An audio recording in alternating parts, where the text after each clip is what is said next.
Soyez les bienvenus si vous venez de nous rejoindre. C'est le Raf Show. On est ensemble jusqu'à 19h pour cet avant-dernier jour de l'année. Quoi de mieux pour cet avant-dernier jour de l'année que de regarder un petit coup, jeter un petit coup d'œil dans le rétroviseur. Et c'est ce qu'a fait Louise. Tu nous parles de 2016. Oui, tout à fait. Nous sommes le 30 décembre. Le jour est donc bien choisi pour une petite rétrospective de l'année 2016 au niveau des tendances qui en valaient la peine et des belles bêtises qui nous ont quand même fait sourire. Je vous ai donc fait une liste récapitulative. Alors, la tendance, je mange sain et je fais de l'exercice, ça a eu du bon. Ça a coloré mon mur Instagram à l'image des bols Bouddha. Je ne sais pas si tu vois, Raph.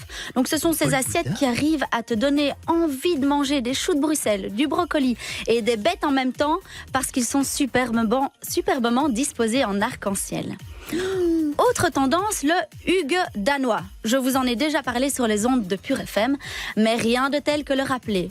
Une bougie, un plaid, un chat en guise de carpette, un bon feu et hop, c'est le bonheur. Ça n'a rien à voir avec le Hugues d'Aillé, donc. Non, on l'a déjà fait celle-là en plus. Ah pardon, attends, vraiment. Les Danois sont les gens les plus heureux de la planète et on a pris exemple sur eux. Cette année, j'ai apprécié également les bières artisanales qu'on prépare dans son garage avec les copains. Des occasions en plus de faire la fête en faisant toutouille dans la mixture qui fermente. Dans la continuité de 2015, 2016 a été branché Do It Yourself, le homemade, je vais y arriver. À nous le tricot pour calmer nos nerfs, les donuts et les bubble tea faits par Bibi, les terrasses construites à partir de palettes et j'en passe.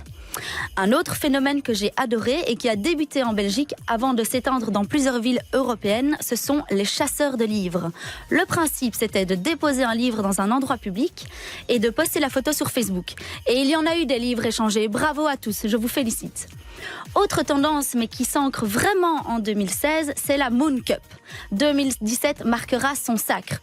Pour ceux qui ne savent pas encore, la Cup, c'est un petit récipient en silicone qui permet de passer un meilleur moment pendant nos ragnagnas, nous, les filles.